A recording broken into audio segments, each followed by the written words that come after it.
మాజీ మేయర్ అవినీతిని ఎండగట్టిన కూటమి ప్రభుత్వానికి ధన్యవాదాలు. మాజీ మేయర్ అవినీతిని ఎండగట్టిన కూటమి ప్రభుత్వానికి మాజీ మేయర్ అవినీతిని ఎండగట్టిన కూటమి ప్రభుత్వానికి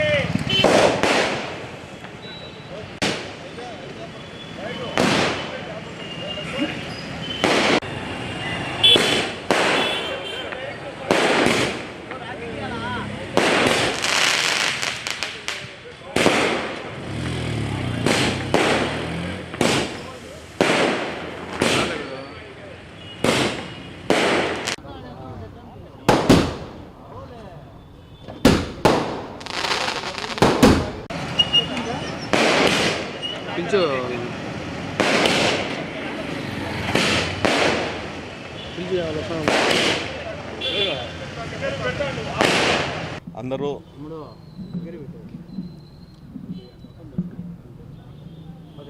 ఆనందంగా ఉన్నారు, పటాకులు కాలుస్తున్నారు.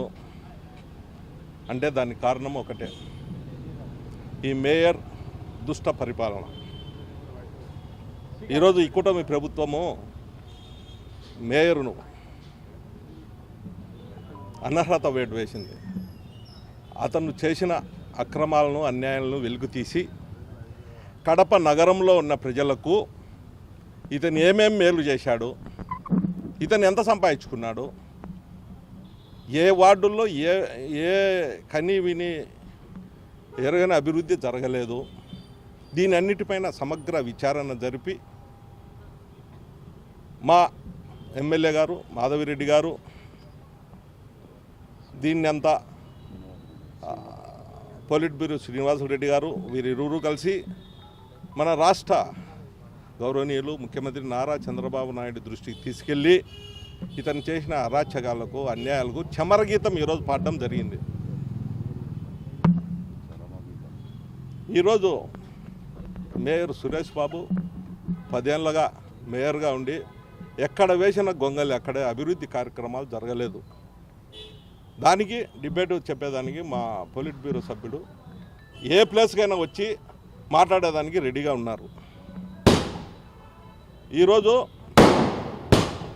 ఒక పండగ వాతావరణంగా ఎక్కడ చూసినా కూడా కడపలో బాణసంచ పేలుతూ ఉన్నాయి. రాష్ట్ర చరిత్రలోనే దేశ చరిత్రలోనే ఆడవారిని అవమానించిన సంఘటనలు ఎక్కడా లేవు. ప్రప్రథమంగా మన కడపలో జరిగిందనమాట. ఒక మహిళా ఎమ్మెల్యే అభ్యర్థిని అవమానించి ఆఫ్టర్ ఒక కుర్చీ నగర ప్రజలు ఆమెను ఆశీర్వదించి పట్టం కట్టారు ఎమ్మెల్యేగా. ఆమెకు గౌరవం ఇవ్వకుండా, కనీస గౌరవం లేకుండా ఒక కుర్చీ వేసేదానికి కూడా ఈ కర్కోటకుడు అతి దారుణంగా వ్యవహరించిన తీరు కడప నగర ప్రజలందరూ చూసినారు. మరి మన సంస్కృతి, భారతదేశ సంస్కృతి ఆడవారిని గౌరవించడం మన సంస్కృతి.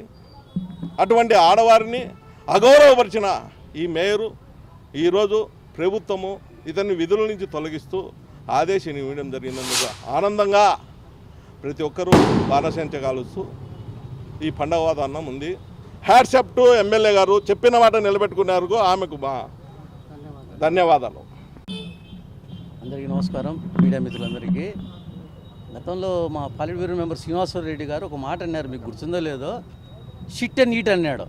ఎక్కడైతే షిట్ అండ్ నీట్ అంటే అదేవిధంగా నిర్మించుకున్నాడు అతను. కుటుంబ సభ్యులు ఎవరైనా చేసేవాళ్ళు ఉన్నారా ఇంతవరకు కాంట్రాక్టర్లో?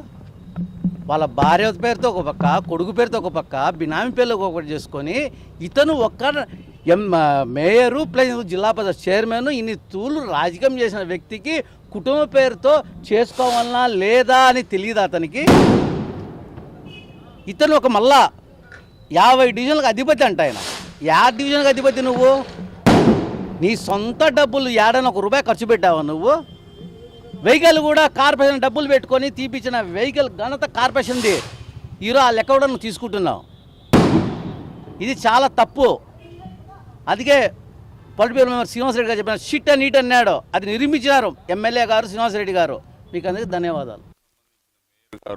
మేయర్ గారిని తొలగించడము ఈ మాధవిరెడ్డి గారికి కానీ శ్రీనివాసరెడ్డి గారికి ధన్యవాదాలు.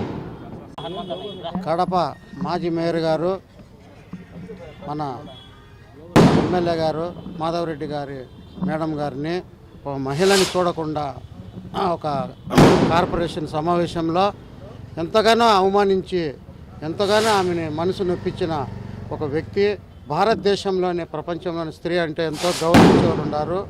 ఈయన చేసిన అవినీతిని ఈరోజు బయటపెట్టి ఆమె చేసిన అవమానానికి ఆ భగవంతుడే చూసుకొని నీకు తగున శిక్ష విధించిననేసి మేము అనుకుంటున్నాము. కడపలో ఎక్కడ కానీ ఏ అభివృద్ధి జరిగింది లేదు. ఊరికి నా 3-4 సర్కిల్లో ఏదో డెవలప్ చేసి చెప్పడం తప్ప వేరేదైతే ఎక్కడ జరగలేదు. ఎక్కడైతే స్లమ్ ఏరియాలో అయితే భయంకరంగా ఉంది. ఈమె మన ఎమ్మెల్యే గారు తెల్లారుజామున వాసన్న గారు తెల్లారుజామున లేచి ప్రభుత్వ యంత్రాంగాన్ని చేతుల్లో పెట్టుకొని తిరుగుతూ ఎక్కడైతే అభివృద్ధి జరగలేదు అక్కడంతా చెప్పి అప్పటికప్పుడు పరిష్కారం చేయడం జరిగింది. అందుకే ప్రభుత్వంలో ఉండి నువ్వు చేసిన అవినీతి పనికి ఒక మున్సిపల్ శాఖ పైన ఏటేయడం జరిగింది. ఇది ప్రజలంతా హర్షిస్తున్నారు, ఆనందిస్తున్నారు, ఎంతో సంతోషిస్తున్నారు. ఇది ఒక గొప్ప విషయము. ఎందుకంటే ప్రతి ఒక్కరిలో ఒక ఆనందాన్ని వెలుగుతున్నారు. ఈ మేయరు ఒక దీనికి సంబంధించి ఒక నరకాసురుడికి జరిగినట్టు ఈరోజు పటాకులు జరుగుతున్నాయి. ఇది మటుకు గ్యారంటీ చెప్తాము. ప్రజలంతా హర్షిస్తున్నారు, సంతోషిస్తున్నారు. అందరూ ప్రతి ఒక్కరూ ఈ యొక్క సంతోషాన్ని పంచుకున్నందుకు అందరూ ప్రేరేపణ ధన్యవాదాలు తెలుపుకుంటూ సెలవు తీసుకుంటాం. ముందుగా ఈరోజు కడప నగర ప్రజలందరికీ కూడా ఒక శుభదినంగా భావిస్తూ ఉన్నాం. ఎన్నో ఏండ్ల ఈరోజు ఈ యొక్క వైసీపీ నాయకుల యొక్క అవినీతి అక్రమాలు దౌర్జన్యాలకు ఈరోజు కార్పొరేషన్ ఒక విచారణ జరిపేసి అవినీతికి ఎవరైతే పాల్పడినారో వారిపైన చట్టం చర్యలు తీసుకోవడం అనేది ఈ యొక్క ప్రజానికానికి ఎంతో శుభదినంగా భావిస్తూ ఉన్నాం. ఈ యొక్క వైసీపీ నాయకుల వ్యవహార శైలి ఏ రకంగా ఉందిరా అంటే గత సంవత్సర పాలనగా చూసుకున్నట్లయితే కడపలో ప్రజల చేత ఎన్నుకోబడి ప్రజల ఓట్లతో గెలిచినటువంటి ఒక శాసనసభ్యురాలు మహిళ అయినప్పటికీ ఆమెను ఎంతగా అవమానించారో సభ్య సమాజం అందరూ కూడా చూశారు. కేవలం మాధవిరెడ్డి గారు వీరు చేసినటువంటి అవినీతిని ప్రశ్నించడం ఆమె చేసిన తప్ప, అవినీతిపై ఉక్కుపాద పోవడం ఆమె చేసిన తప్ప, వీళ్ళ అరాచకాల్ని బయటపెట్టడం ఆమె చేసిన తప్ప అని చెప్పి మేము ప్రశ్నిస్తూ ఉన్నాం. ఈరోజు ఏదైతే చట్టం ఉందో అందరికీ సమానం అని చెప్పి భావిస్తూ అదే చట్టంలో ఈరోజు ఒక దోషిగా చిక్కుకున్నటువంటి కడప నగర మేయర్ సురేష్ బాబు గారు మాజీ మేయర్ అయ్యారు. ఈరోజు చూసుకున్నట్టయితే కడప నగరంలో అందరూ కూడా పటాకులు పేల్చుకునేసి ఒక సంబర వాతావరణం ఈరోజు నెలకొని ఉంది. ఈ యొక్క కార్పొరేషన్కి యొక్క దుస్థితి ఇప్పటి నుంచి రూపురేఖలు మారబోతా ఉన్నాయి.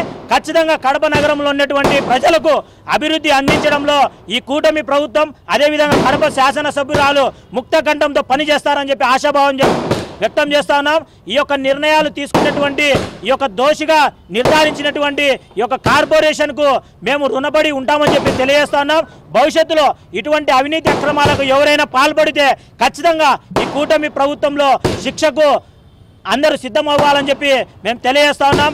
ఇప్పటికైనా కూడా ఈ యొక్క వైసీపీలో ఉన్నటువంటి మిగిలిన కార్పొరేటర్లకి మేము అప్పీల్ చేస్తా ఉన్నాం. అభివృద్ధికి దోహదపడండి, అభివృద్ధి నిర్ణయాలకు ఆటంకం కలిగకుండా తోడ్పాటుగా ఉండండి అని చెప్పి తెలియజేస్తా ఉన్నాం. అభివృద్ధికి అడ్డం పడితే ఈ రకంగానే కార్పొరేటర్లు కూడా దోషిగా మిగులుతారు. ఖచ్చితంగా మాధవిరెడ్డి గారి నాయకత్వాన కడప కార్పొరేషన్ కడప నగర అభివృద్ధి ఆగమేఘాల మీద జరుగుతుంది. ఇది సత్యం. కడప నగర ప్రజలందరూ కూడా భవిష్యత్తులో మంచి రోజులు చూడబోతా ఉన్నారని చెప్పి ఆశాభావం వ్యక్తం చేస్తాం.